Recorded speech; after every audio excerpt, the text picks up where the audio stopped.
Right now, about 30 brand new Boeing 777X jets are just sitting on the ground, going nowhere. And Emirates airline that ordered the first 10 of them just said, in public, that you can scrap those airplanes. So what on earth is going on with these planes? Will they be scrapped as Emirates said, or will there be any buyer coming up for them? Let's break it down. These planes were built way too early on purpose. When Boeing announced the 777X back in 2013, it accidentally created a problem for itself. Airlines stopped buying the older version of the 777 because everyone wanted to wait for the shiny new one. But the new 777X wasn't supposed to start flying until 2020. That left Boeing with a scary gap.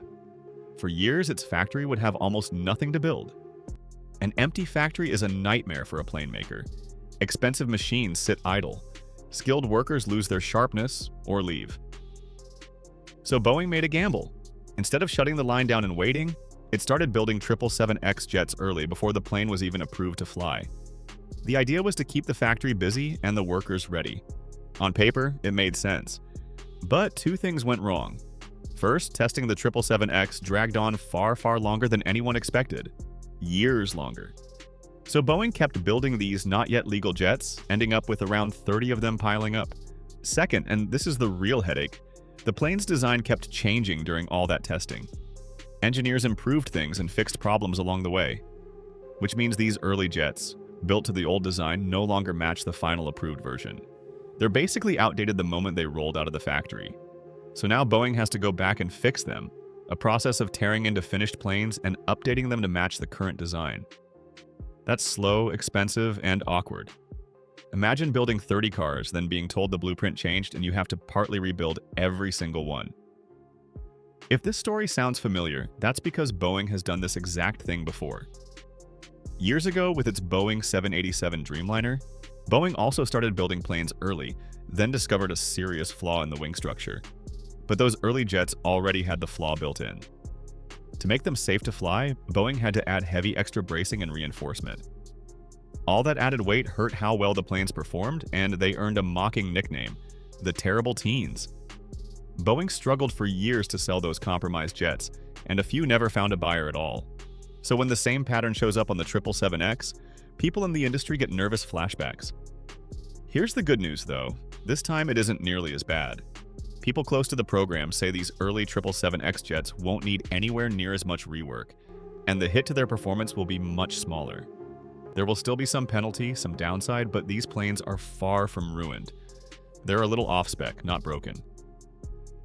Which brings us back to the airline that publicly dumped on them, Emirates. Emirates is the biggest and most important customer for this plane by a mile. And its boss went on stage and blasted these jets. But honestly, he's probably not as furious as he sounds. Think about it from his side. He was promised these planes 7 years ago. 7 years late, they finally show up and they're not even fully up to standard. That gives him enormous leverage. When you're the biggest customer and your product is late and imperfect, you complain loudly in public to squeeze out a better deal. That's almost certainly what's happening here. This is a negotiating move dressed up as outrage. And because Emirates matters so much to this program, Boeing will probably just give in and offer a sweeter deal rather than lose its most important buyer. So the most likely ending is boring. Emirates grumbles, gets a discount, and takes the jets anyway. But let's play the other scenario. What if Emirates actually means it and walks away? Who could swoop in and adopt these orphan jets? For an airline to want them, it would need to fit 3 things. It would have to accept a small performance penalty. It would have to love a bargain, either because money's tight or because deal hunting is just in its nature. And it would have to already fly the 777 family, since these unusual jets would be a strange fit for a total newcomer. 3 airlines check those boxes. First, Ethiopian Airlines. They're in the middle of a big fleet upgrade, so the timing works. They also actually need what the 777X is good at, because their home airport sits way up high in the mountains, where thinner air makes flying harder, and this jet is built to handle tough conditions. But the biggest reason is history.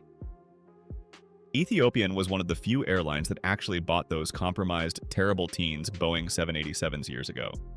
And those planes were in much worse shape than these early 777X jets. If Ethiopian was willing to take a bigger risk back then, it seems very possible they'd do it again for a good price. Now comes the second and maybe an even stronger case: Air India. India has one of the strangest aviation markets on the planet. Nearly 1.5 billion people live there, yet the country's airlines fly fewer than 50 big wide-body jets combined. That's a massive shortage, and Air India is scrambling to fix it.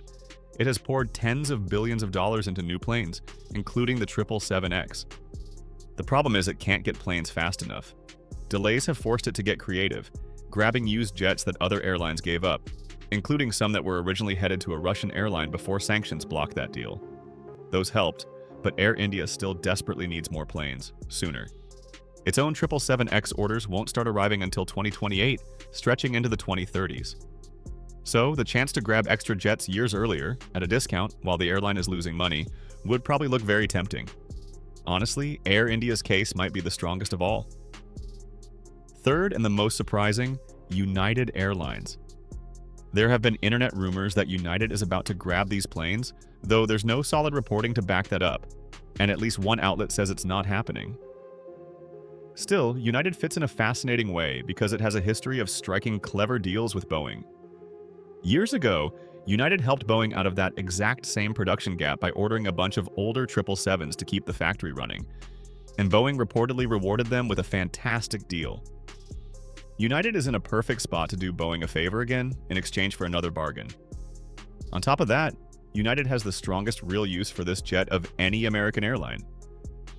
And with United fighting hard to beat Delta as America's fanciest airline, being one of the first in the world to fly this flashy new flagship could give it serious bragging rights.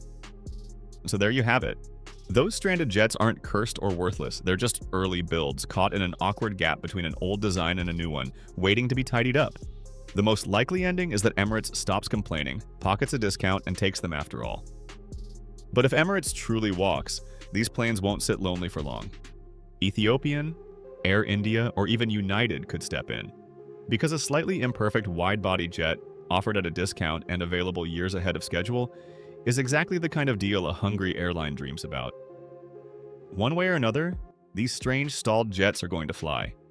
It's just a question of whose name ends up painted on the side.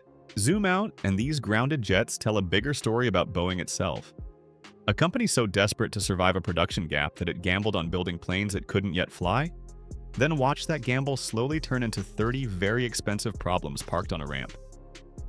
It's a small window into how far Boeing has fallen from its glory days. But the demand for these jets is real, and someone will fly them eventually. So keep an eye on this one. Whether it's Emirates backing down or a bargain hunter swooping in, the ending is coming soon. And it'll be fascinating. Because in the end, these planes were built to rule the skies, not rot on a runway.